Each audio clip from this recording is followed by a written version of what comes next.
Okay, tara talakayin natin ngayon ang isang napakalalim at medyo misteryosong paksa.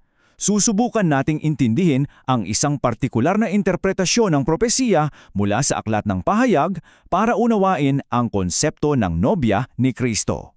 So ito ang magiging takbo ng usapan natin.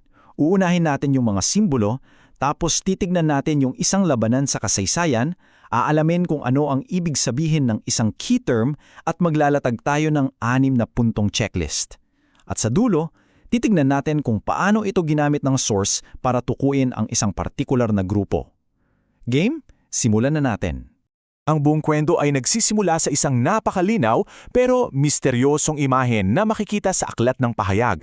Dito umiikot ang lahat. Ang pinakasentro ng buong interpretasyong ito ay ang pagtukoy kung sino nga ba itong simbolikong babae na ito. Ito yung mismong talata. At ayon sa source, bawat detalye dito, yung babae, yung araw, yung buwan, pati yung mga bituin, ay may kanya-kanyang malalim na kahulugan. At dito na nagiging interesante. Kasi ayon sa source, ang babae raw ay sumisimbolo sa tunay na simbahan ng Diyos. Yung araw na nakabalot sa kanya, si Jesus yan at ang kanyang ebanghelyo. Ang buwan sa ilalim ng kanyang mga paa ay sumisimbolo naman sa lumang tipan. At yung 12 bituin sa kanyang korona, yan daw ang gawain ng 12 disipulo. Siyempre, hindi lang ang babae ang nasa eksena.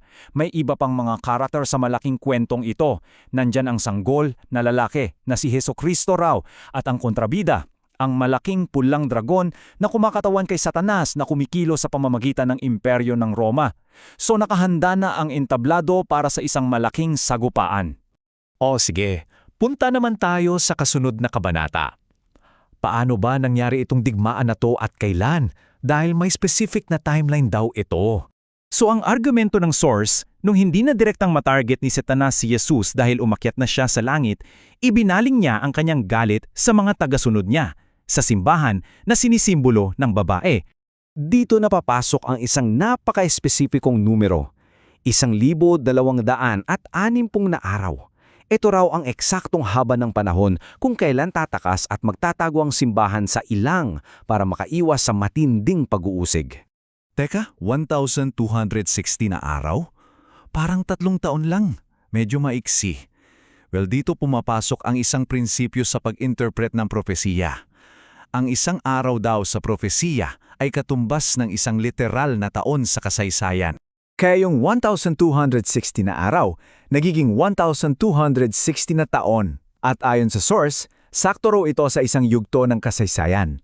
Mula AD 538, kung kailan naging makapangyarihan ang Papal Rome, hanggang AD 1798, kung kailan ang kapangyarihang iyon ay natapos.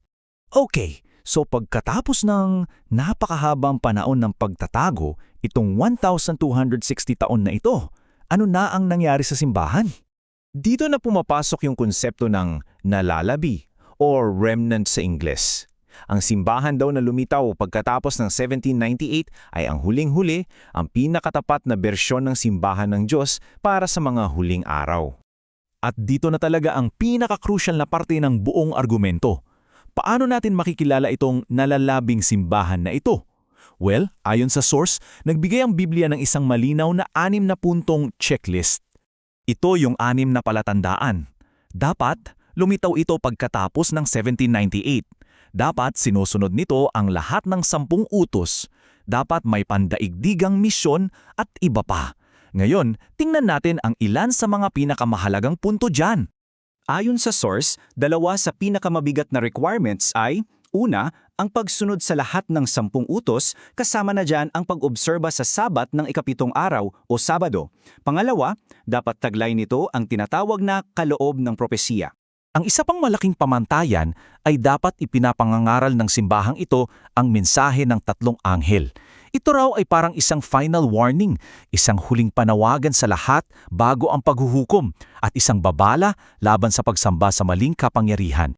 So ayan na, mayroon na tayong kaso na binuo at may checklist na tayong hawak. Ngayon, ilalapat na ng source ang checklist na ito. At heto ang konklusyon ng source. Kapag daw ginamit mo itong 6 na puntong ito na parang filter, isa lang daw na simbahan ang papasa sa lahat ng pamantayan, ang Seventh-day Adventist Church. At dahil sa pagtukoy na ito, ang buong pag-aaral ay nagtatapos sa isang napakadirektang panawagan. Ang talatang ito, ayon sa kanila, ay isang direktang tawag mula sa Diyos para sa mga mananampalataya na nasa Babylonia o sa ibang mga simbahan na lumabas at sumali sa tinukoy nilang nalalabing simbahan. At para mas bigyan diin ang punto, gumagamit sila ng isang malakas na analogy. Inihahalin tulad nila ang simbahang ito sa arko ni Noe. Sabi nila, kung paanong isa lang ang arko ng kaligtasan noon, mayroon din daw iisang bangka ng kaligtasan na yon. At dito tayo iniiwan ng lahat ng ito sa isang malaking tanong na dapat nating pag-isipan. Anong mga pamantayan nga ba ang nagpapatunay na ang isang simbahan ay tunay? Ang nasuri natin ay isang napaka-espesifiko at detalyadong interpretasyon.